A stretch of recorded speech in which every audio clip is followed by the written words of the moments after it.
ወደሚገባ ነገር ነው።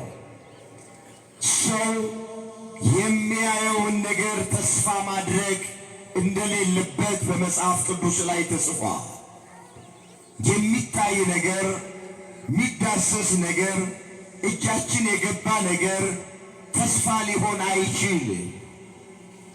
ሐዋርያው ቅዱስ ጳውሎስ በሮሜ ለሚገኙት ክርስቲያኖች ምዕራፍ 8 ቁጥር 24 ላይ የተስፋን ትርጉም እንዲህ አድርጎ ጽፎላቸዋል።